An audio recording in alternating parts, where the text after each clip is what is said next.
All events and details of this investigation has been classified as top secret and have been redacted.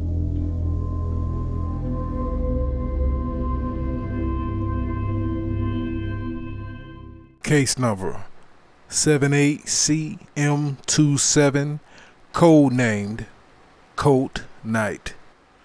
On April 12, 2016, a 35-year-old man named Colt Knight was driving his truck, pulling a travel trailer through a small rural Midwestern town. He traveled light. His only companion was a small black cat he named Girl. Colt kept his cat in her cage in the passenger seat as he drove. He mostly listened to podcasts while he traveled long distances throughout America. Today was no different. Driving to some random location, listening to a podcast. One of his favorite podcasters that often talked about UFOs or UAP sightings, supernatural happenings, basically anything unusual. The podcast host was saying that more and more of these Dogman reports have been coming out throughout the country. The podcaster's guest was skeptical. You're talking about werewolves. So the podcaster says to his guests, there have been a lot of reports of these bipedal, huge, muscular dogmen or werewolves. I know you're a person that investigates the strange and mysterious throughout the country and even the world, so my question to you is, have you ever come across any credible stories, eyewitnesses, anything at all? The guest took a deep breath as he said, I suppose the next thing you'll ask me about is witches. The podcaster then said, come on, indulge me. The guest finally agrees and tells a story. The guest finally agrees and tells a story he came across some years ago, saying, I heard of one credible story from a sheriff. This small town sheriff is driving along a long stretch of country road at night. As he's driving, his headlights reveal what he thought was a bear. So he slams on his brakes and starts to observe this massive animal eating a deer in the middle of the road. As he's watching in his police cruiser from maybe, 30 yards away, it dawns on him. There are no bears in this area. So now he's thinking to himself, what am I looking at? Then this animal stopped feeding and stood up on its hind legs. And this thing was huge. He said this creature was at least 7.5 feet tall. And a chill went down his spine in the realization that this thing had the head of a canine. Then Colt heard a loud pop, the sound of one of his tires bursting. Colt's truck swerved from left to right as his 25-foot trailer began to sway harder as it fell out of sync with his truck. Colt was fighting with the steering wheel to control his truck, but now the truck was rocking from the wheels on the left to the wheels on the right side of the truck. He knows that he is about to wreck and is powerless to do anything about it. Colt hits the brakes, causing the truck and the trailer to jackknife. Colt felt the impact of the truck hitting the concrete run through his body as the driver's side door smashed into the ground. Unharmed, Colt's first instinct was to check on his pet cat that was not hurt at all and still safe inside her cage. Colt grabs the pet cage and climbs out of the passenger side door, then jumps to the ground looking at the wrecked truck and trailer. He then holds the cat's cage up looking at her saying, I don't know what we're going to do, but as long as you're okay, girl, I'm okay. About an hour later, Colt stood next to the road watching his truck and camper being towed away. Then he began to walk in the opposite direction towards a diner that the tow truck driver had told him was about 7-8 miles up the road. After walking in the hot sun carrying his cat in a cage, Colt finally reached the diner. He sat in a booth next to a window drinking a coffee and staring far off into the distance, with the cat's cage set up on the table, unsure of what he would do next. Then, this beautiful woman and her 8-year-old daughter walk into the diner. Colt was completely oblivious of the woman's presence as he sat motionless, looking out the window. The little girl noticed the cat inside the cage and asked her mother if she could see the cat. She told her daughter that she'll ask the man if it's okay. She approached Colt with her daughter standing at her side and said, "My daughter really would like to see your cat." Hearing the woman's voice broke him right out of his trance. Looking at her, he said, "Sure," and he smiled. Then he opened the cage and handed the cat to the little girl. Colt tells them that the cat's name is Girl.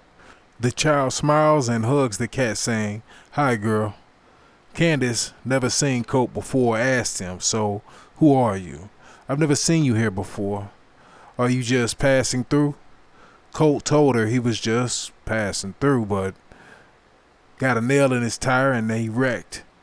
The woman was very empathetic to his situation and asked him where he was traveling to and where he was from.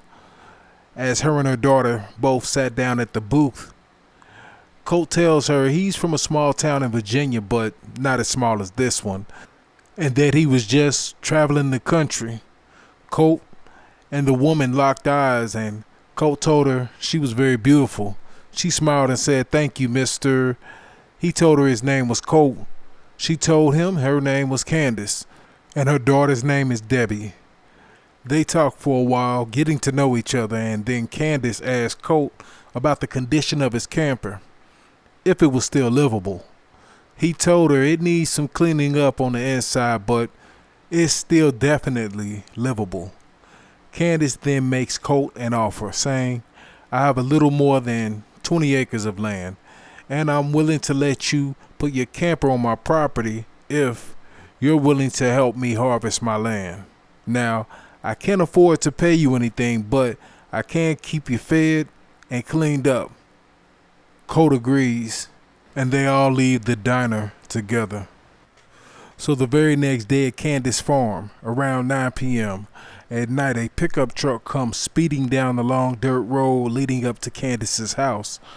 Hitting the brakes hard, it created a cloud of dust, and the man inside the truck quickly opens the door and slams the truck door behind himself.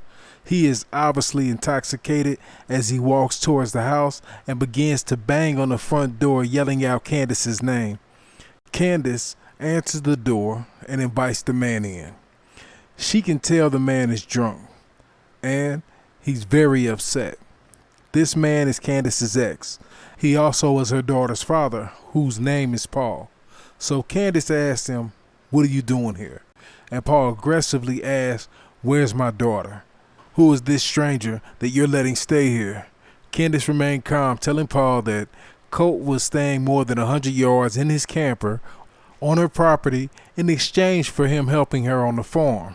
Paul wasn't satisfied with her answer, so he becomes even more angry, saying that she doesn't know him. He could be a serial killer, a rapist, or just some crazy person. But Candace is unmoved by what Paul is saying. Mr. Colt is a very nice man, and Debbie really likes him, is what she tells him. Paul calms himself before he offers to help her with the farm, suggesting that they give their relationship another chance. But Candace is not interested in any reconciliation, pointing out to him how they already tried to make things work multiple times and it just does not work. She also let him know that she can tell that he's pretty drunk, and his drinking was always a big part of why their relationship kept failing. Paul felt powerless, and that feeling of powerlessness filled him with rage, so he began yelling loudly. "So I come second to some stranger? I don't have any say in who comes around my daughter?" Candace was now very nervous and tried to calm Paul down by telling him that there's nothing romantic happening between us. It's just an agreement that helps us both out. Paul's breathing started to increase as he walks towards Candace, backing her up into a wall, yelling at her, saying, "This is my family and I won't let some..." Then a knock at the door stopped Paul mid-sentence. Paul rushed to open the door quickly, seeing Colt standing there holding a laundry basket of clothes. Giving Colt a dirty look, Paul asked if he was Colt. He said yes. Candace stands near the door speaking to Colt, saying, "This is Paul, my ex, Mr. Colt." Paul points to Colt's trailer and tells him he needs to head back to it right now. Candace speaks up for Colt, saying, "I told Mr. Colt that he could use the laundry and the washroom since he only has electricity because his water line burst when he wrecked his trailer up the road."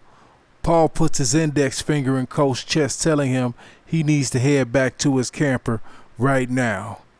Colt looks at Candace and saw the fear in her eyes, and that she didn't want to be left alone with her ex.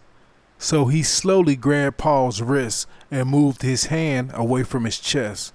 Paul became enraged and loaded up with a punch and throws it at Colt, but Colt just calmly moves out of the way, letting Paul stumble, then fall face first onto the ground. Colt asks Candace if she wants him to stay here or what, and she shakes her head no. Colt then looks back at Paul as he got back up on his feet and said, "You obviously care a lot about your daughter, so come back when you're sober. All right? Night, Paul." Colt steps into the house, then shuts the door.